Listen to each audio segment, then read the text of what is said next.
Welcome back. He licked over his hand to soothe it. As he did so, Konoe remembered the emptiness he'd felt when he raged a while ago. After all, he couldn't do anything but move forward. If he stayed and let his anger fester, nothing would change. There was no other choice but to keep living. It was a feeling unlike surrendering. No, not long ago he would have thought of this as giving up. But something had changed in Konoe. He wanted to discover the true nature of the person driving him into this. He would find him and tear him apart with his claws and fangs. Therefore, he had no choice but to go forward, even if he might fail. Feeling a new flame burn inside him, Konoe stood up. He cast his eye to the pendant. He grabbed it by the chain and looked at it eye level. After seeing the memory, he didn't want to handle it carelessly. Konoe quietly put the pendant near the bracelet. He cast his eyes between the two. When he saw the memory of the bracelet, Konoe felt the presence of someone in agony. The presence was fresh. Maybe the person had been here recently. Not even a day seemed to have passed since it had been tossed aside. He'd touch it once more. That was the thought that crossed his mind. Even though that would be agony once more, just thinking about it made his ears lower, but maybe he'd find some clues. After hesitating, Konoe took a small breath and made up his mind. He held his hand out to the bracelet. His trembling fingertips touched the surface lightly. His heart raced. He felt himself being pulled back into the whirlpool of torture.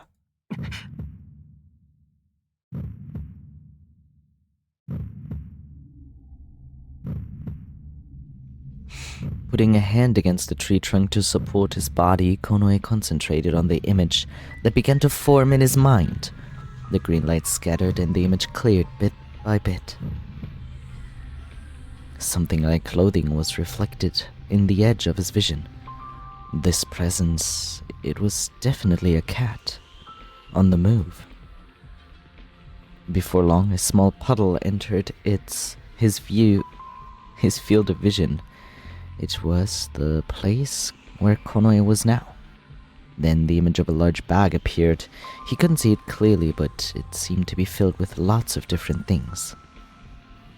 The image shifted in and out of the bag several times, then the view moved slightly.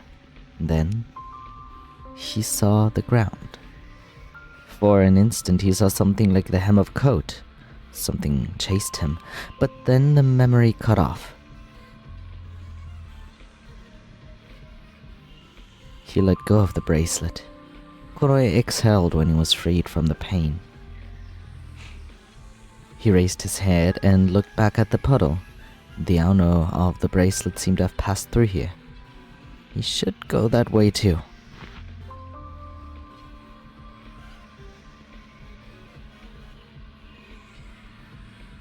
Konoe lifted his bag and began to walk after checking the position of the moon of light.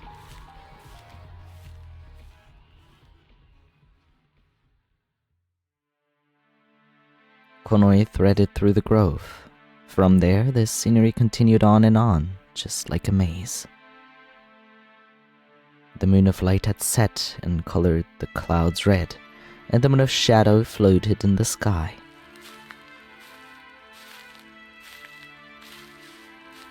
As night fell, he started to worry that he'd be walking in circles. Once lost, he would never leave. He knew what they had meant now.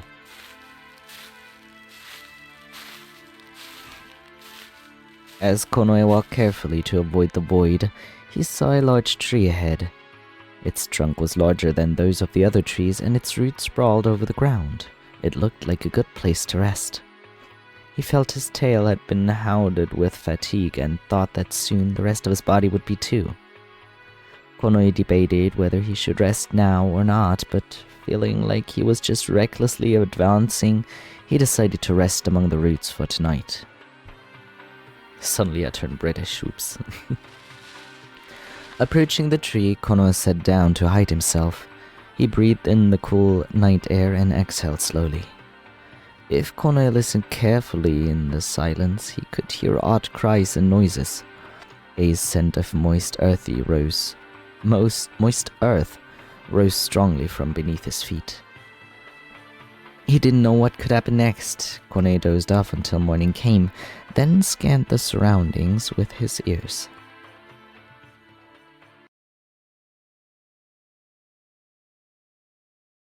The second morning in the forest, Konoe's body creaked when he stood up.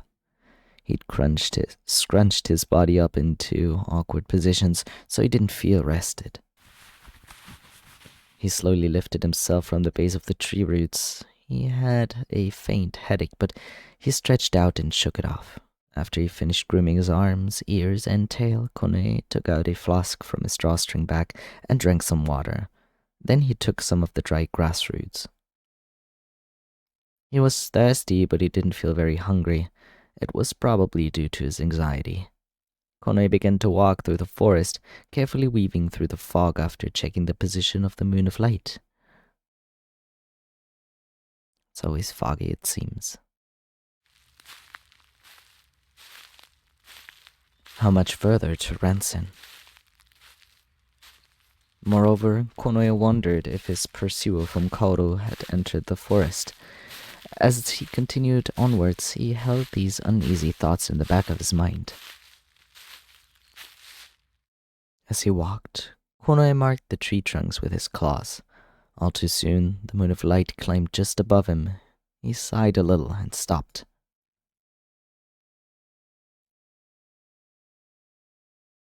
Suddenly, he felt a presence.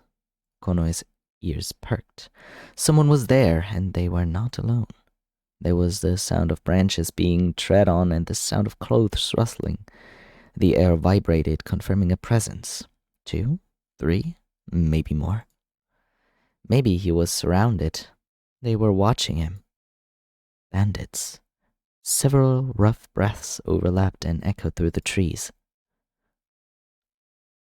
Konoe backed up to a tree, lowering his stance and moving a hand down to the sword at his waist. Between the gaps of deep green, several shadows came into sight. Above them all, an especially large shadow shook with laughter.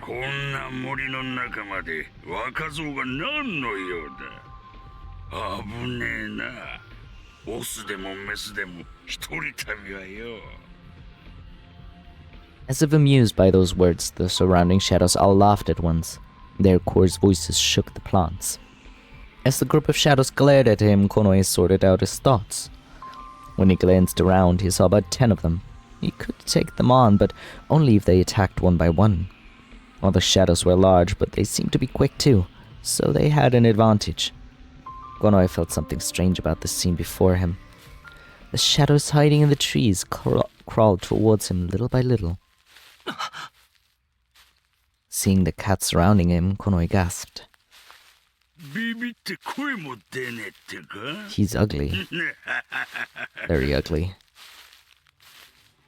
They were definitely bandit cats. They squared their shoulders, eyes shining with laughter. But something was wrong. There was a strange, indescribable heat swirling around them. Instantly, the hair all over his body stood on end. Chills ran through him. This was bad. The signs of his empathy. He couldn't control it, and the feeling flowed smoothly into Konoe's heart. Just like the tongue of a serpent.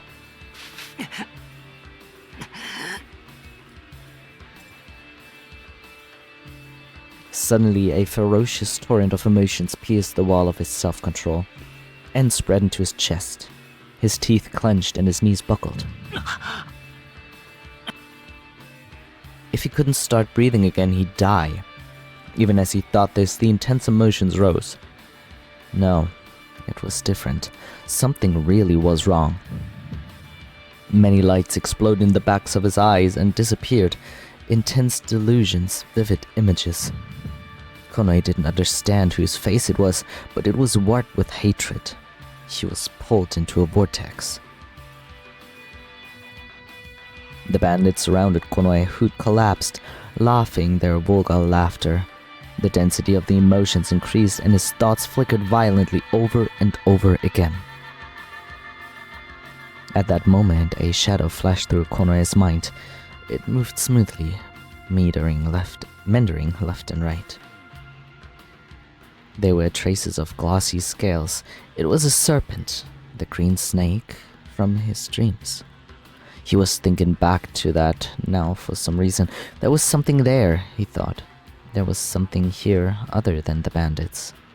But Konoe's thoughts were interrupted. One of the bandits raised his axe and pounced at Konoe. She rolled to the side at once, evading the blow. The axe struck into the ground. He heard a dull sound. Another blow swung at him from behind, and he jumped. Some of the hairs on his tails were cut as the axe burned to the ground. Another blow swung at him from behind, and he jumped with no time to think. Konoe ran.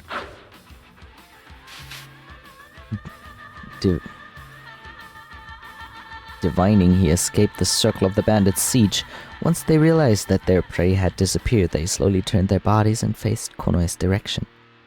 Their thirst for blood increased even more. Several low growls overlapped and crept across the earth. Konoe felt a strong pain, as though their feelings of terrible anger were crushing his chest, like they were tearing him apart.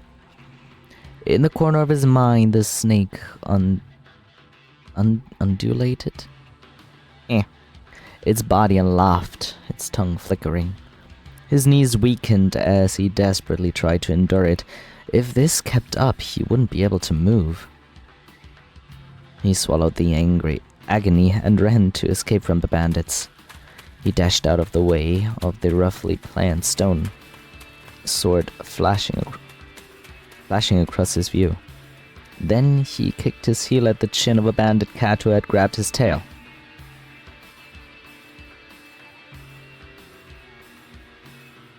The cat moaned and growled behind him as Konoe ran as fast as he could. Where was he running? In the direction of the Moon of Light? There was no time to check. How far would the bandits chase him? Konoe's heart was beating so fast he thought it would explode. Konoe was much faster than they were, but the anger he felt from the bandits pierced his chest painfully. For that reason, Konoe wasn't able to shake them off. He felt as though he had no strength. It took everything he had to evade their blows. His body was suddenly roughly pulled from behind. Something had grabbed his tail. He had to get out of there, but soon Konoe heard heavy breathing behind him. He was surely beginning to slow down. He felt a dull pain in his arm. The cat chasing him from behind had grazed him with his claws. The cat that had chased and grabbed Konoe recklessly lunged at him with his claws. He was barely able to evade the attack and was starting to run out of breath. Konoe didn't have time to draw his sword. His timing was spot on as he slipped past each blow. Konoe aimed for the short interval between the swinging of his opponent's arms to launch his own attacks. He turned his right foot and twisted his upper body, relying on the force of the drawn claws of his right hand. He's so pretty, look at him. He's absolutely gorgeous. His opponent cried out in anguish as a spray of deep red blood gushed from his face. Konoe's claws tore into his flesh from his eyes to his nose. The cat clutching his face disappeared from sight. He took a short rest for a moment, but other cats were still coming after him. With traces of blood still covering his right hand, Konoe sprinted off. The muscles of his legs ached and his feet hurt. His body ached in other places too, places he didn't even stop to consider. Still, he ran. Had to take a short break. It's a few days later and I am now fully sick, so yeah. I decided to record. If there are some coughs, sneezes or whatever, please excuse me, thank you. His restless breathing echoed in the depths of his ears. As the wind swept past his cheeks, he immediately started to feel heavy. His feet staggered as he stepped heavily into the ground. A searing pain pierced his heart. Unable to control them, his feet became tangled. Konoe tripped over a raised tree root and fell on his side. As he tried to get up, he became alarmed. Konoe heard the sound of breathing nearby. It wasn't from behind him, it was beside him. Banded cats approached him from the trees, murderous smiles twisting their lips. One of them raised a stone axe, but then a shadow flew by and the bandit fell as if he were blown back. It felt like it was happening in slow motion.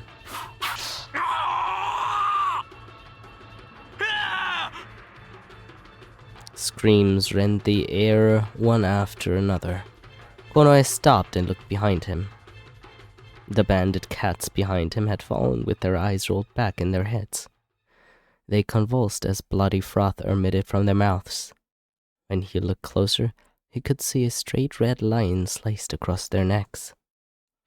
One cat was going to attack Konoe from the right, but a long sword pierced their body. The figure that seemed to have jumped away was completely helpless. His tongue lolled out of his mouth, then suddenly, a single stream of blood trickled down. It felt like time had stopped. Standing in front of the dump-struck and frozen Konoe was the back of a cat he had never seen before. He wasn't a bandit. He had long silver-white hair, with small rounded ears and a thick bushy tail. He looked like he was a descendant from a line of large Libyca. In both hands he wielded a sword, one of which was buried in the bandit's body. When the silver-haired cat drew his sword out of the body, he flicked the blood off it and slowly looked over his shoulder.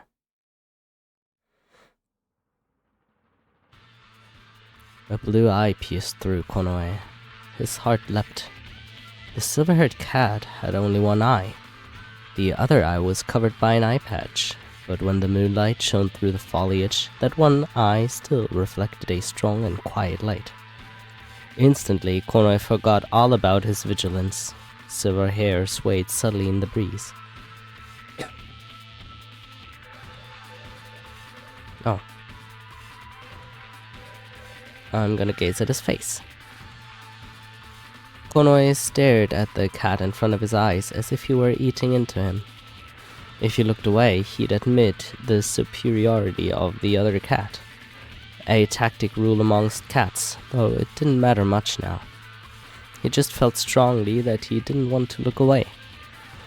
For a few seconds their eyes matched wordlessly. A bandit's cry broke the impossibly long silence. The cat with the silver hair looked back immediately. There were many shadows following now from the path he'd come running down. The pain that faded away in Konoe's chest now came back again. He began to feel those empathetic feelings again tearing through his clothes. Konoe thought that he wouldn't be able to tolerate it any further. While he clenched his teeth in despair, the silver-haired cat began to rush forward. A faint, low voice swept past Konoe's ears. A flash of silver passed as if he were in a daydream. His white tail streaming behind him, the figure ran through the deep greenery and took on the bandits, all on his own. Konoe watched the scene in utter amazement. The bandit cat in the lead cried out and threw himself on the silver-haired cat. Red blood spewed into the air. The bandit cat's body collapsed without a sound. He went on like he'd made up his mind about this from the beginning, without any doubt or hesitation. This unknown silver cat, just who was he? Above all that, why was he drawn to this swordsman? Konoe was attracted by something, but he shouldn't just be admiring him now. go. It was certainly what that cat had said. Konoe turned around at once and began to run the other way.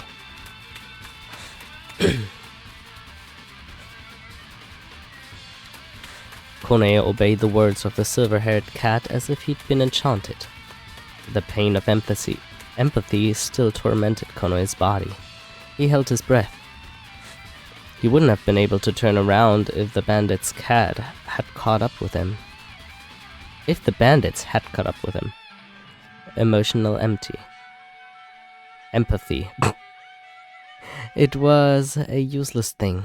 Konoe felt hatred towards it from the bottom of his heart. The moon of light gleamed high in the sky. Konoe ran against the wind deeper into the forest.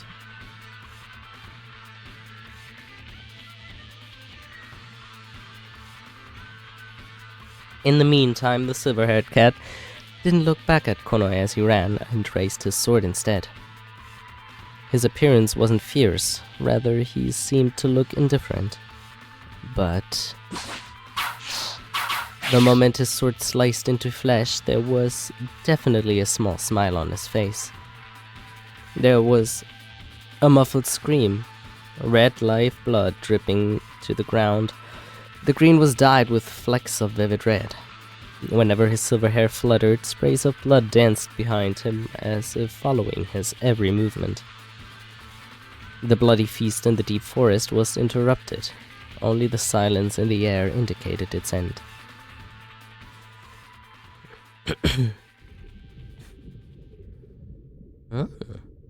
Several presences stirred, rising and quivering like heat waves. The sand rustled as if fluttering about in a grand desert. The presences swayed. On the sand, one by one, there were cast-off husks of emotion. Unripe and fading emotions lay thick.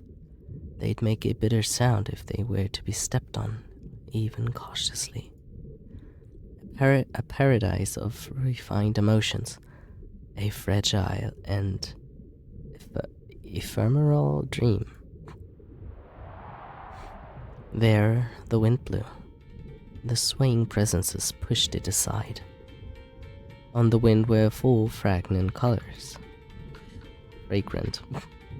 Sometimes as sweet as a sugar pastry. Sometimes as still as the resting leaves. Sometimes as strong as angry rain. Sometimes as sharp as restless iron. The four winds raged fiercely. They spoke of one's salvation.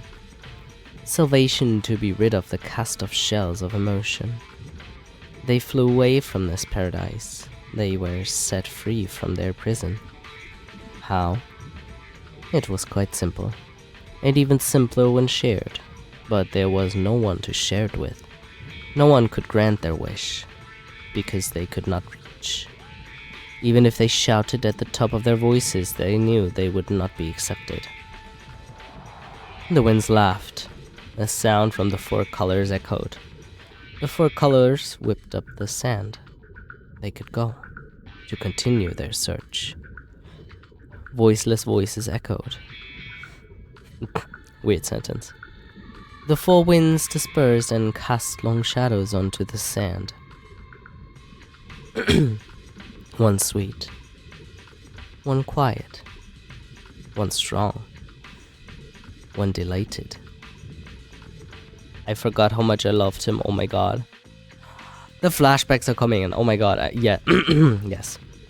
They looked at each other and scattered into the sky. They appeared to be enjoying themselves. No one could see them. Four shadows laughed. The sand around the cast-off shells whirled up.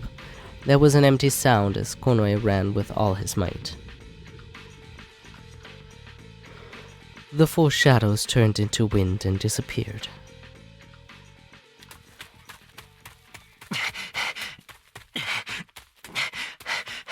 I swear,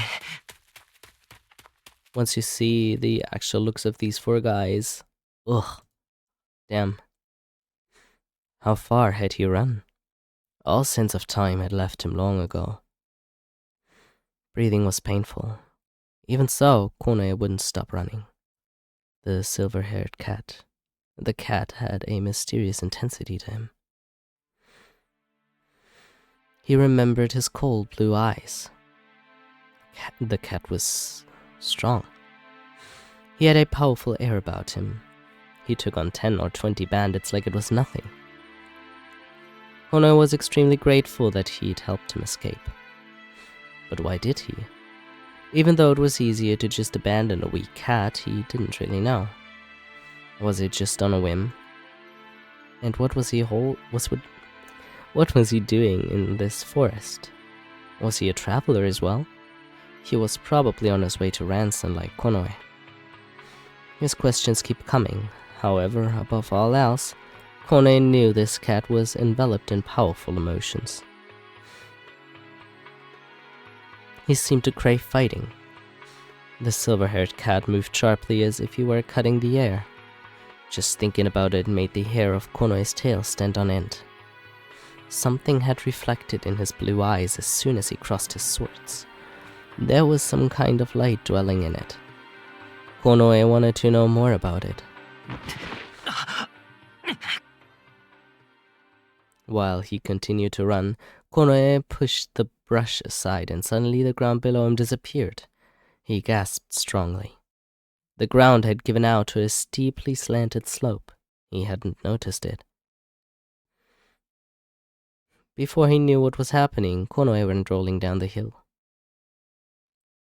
Twigs and pebbles snagged against his clothes and scraped his skin.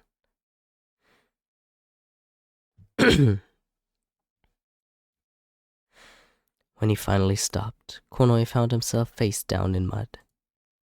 He slowly lifted up his body. As soon as he tried, his head began to ache. His tail was tangled with his drawstring bag and ached too. He frowned and roughly pushed the bag aside as if he were mad at it. Konoe stood up, breathing heavily at the pain in his body. He shook the leaves and dirt off of his clothes. What was he doing? Feeling pitiful, he looked up at the sky. The moon of light seemed to have quietly disappeared. Surprised, he took a look around. Overhead and all around him, steep cliffs protruded from the earth. Is that even the word? Oh well. Konoe's feet had slipped. Luckily, the cliff he had stumbled down wasn't quite as steep. Falling from there wouldn't kill him, but the others would. The thought made him shiver. For now, he needed to get back up those cliffs. He took a step forward and felt something strange under his foot. It felt strange and muddy, a surface unlike any other he'd walked on, and Konoe lifted his chin up and sniffed the air. Soil, greenery, and water, all of these mixed into a putrid scent of decay. He surveyed his surroundings. His vision was obstructed. It was dark and filled with fog, and the outlines of rotting trees stood out amongst it. The air felt oppressive and distorted. Perhaps this was the Yukoku Valley. Oh, over here. He'd heard rumors about it in Kaoru. Inside the Forest of Illusion, there was a place where a strange miasma rose from the ground, killing the trees and plants, poisoning the water and turning the air stagnant. It was a place where no living thing would tread. The story went on, he remembered. In the Yukoku Valley, there was a village called Kira, where a tribe lived in seclusion away from the public eye. They were bloodthirsty creatures. It was said that if you met their eye, they would tear you apart like beasts. The people of Kira, many had black ears and tails and brown skin, and it was said that they had black marks on their bodies. Many of them matched the description of the cursed cat. Nevertheless, in reality, very few people actually went to Kira or saw its people. so no one knew if these rumors were true. Konoe remembered being interested to know more, though.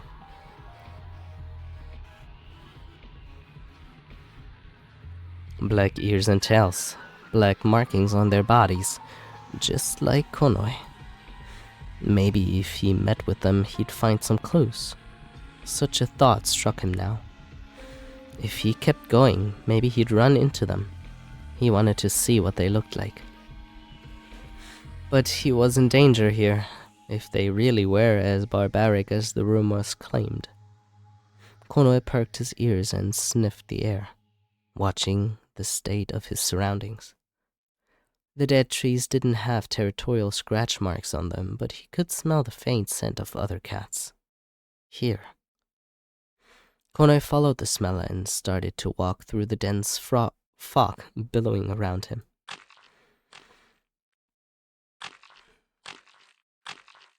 Maybe the rumors really were just rumors. While he walked, that thought crossed his mind. He didn't know how vast this valley was to begin with, but Kira had to be somewhere around here. His vision was obscured and he could hardly see anything. After he had walked a considerable distance, Konoe could smell cats, but there was nothing like a village anywhere at all. Maybe it was just a rumor after all. He figured he'd continue to tread on, though, through the soft earth of the unchanging marsh a little more. Gradually, he began to suspect there really couldn't be a village here. The noxious smog filled the air around him. It wasn't a place where anyone could settle down and live. When he looked up at the sky, he saw only the faint, blurry shape of the moon. It was clouded by the fog. The forest was dark at night, but this place was truly shrouded in darkness. Only eerie silence followed him. Konoe'd go a little further. If he couldn't find anything, he'd go back. He strained his ears as much as he could, paying attention to his surroundings and walking carefully, keeping his guard up. There shouldn't have been anyone around him, but... Asato! Is it not? Is it not Asato? A voice suddenly echoed behind him. Konoe tried to look around, but something pressed against his throat. It was hard and cold. Cold sweat ran down his back. When did this cat appear? Konoe hadn't noticed him at all. Could he be a Kiran cat? A knife pressed against his jugular. The voice sounded expressionless, without a trace of intimidation, but that was what made Konoe gulp, strangely terrified.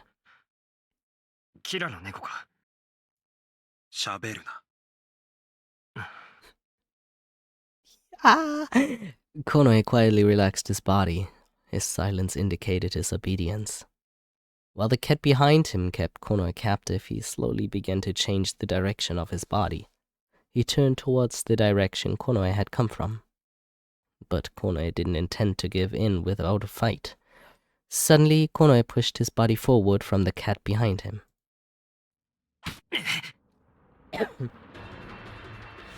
He twisted all his body weight at once to wrench himself free from the hand around his neck. Konoe pushed both his elbows back forcefully, but there was no reaction. A sharp wind flashed overhead, and Konoe ducked just in time. He saw the knife's dark shine in the corner of his eye. Konoe's opponent was a male cat with a larger build than himself. His black attire let his entire body melt into the darkness.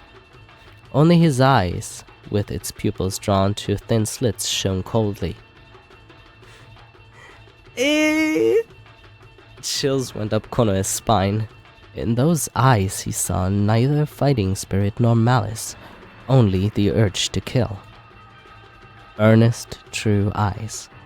His eyes didn't have the joy of fighting or anger in them, only the need to erase the life in front of him. It was a light that shone strongly with nothing but pure determination. Unconsciously, Konoe gave a loud growl. His opponent glared back intensely. Even though his enemy was larger than him, he didn't avert his eyes. Though he was inferior in build, he didn't plan on losing. The power of a look was much stronger than words.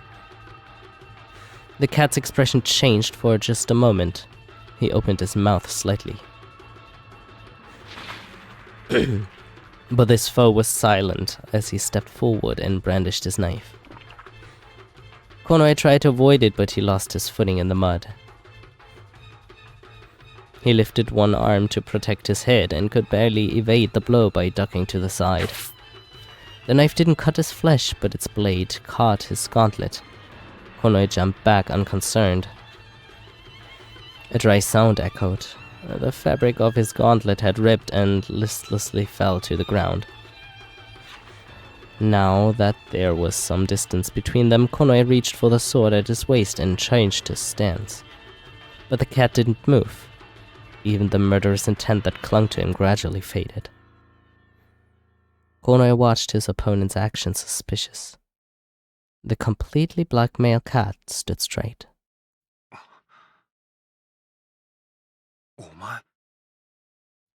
The male cat opened his mouth to speak. His voice was tinged with confusion. Konoe straightened out his posture too, narrowed his eyes, and stared at his opponent. It wasn't just his clothes. This cat was entirely dark. His skin was dark brown, and his hair, tail, and ears were all deep black. Konoe saw what looked like marks on his arms. There was no mistake. He was a cat of Kira. The murderous look faded from the eyes of the Kiran cat when he looked at Konoe's arm, where the gauntlet was torn off. His gaze turned next to his ears and tails. Konoe's hood had fallen while he was fighting, so his ears had been exposed.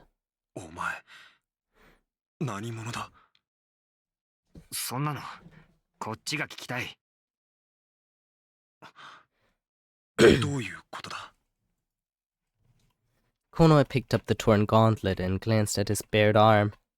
Even in the darkness, he could clearly see his mark. いきなりこうなったんだ。これが一体何なのか知りたくて、ここへ来た。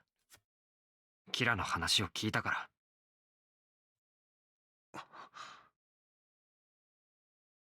The Kiran cat fell silent and stared at Konoe, a complex look in his eyes. He lowered his ears slightly. It looked like he was trying to determine if Konoe was telling the truth or a lie. So Konoe looked him straight in the eye. The Kiran cat looked down to his feet and seemed to be lost in thought for a moment, but then he looked up. ついてこい。 He opened his mouth to say. Konoe was bewildered by his sudden words, but the Kiran cat turned quickly and began to walk away. Towards the village, he assumed. The black figure threatened to disappear into the darkness, so Konoe hurried after him.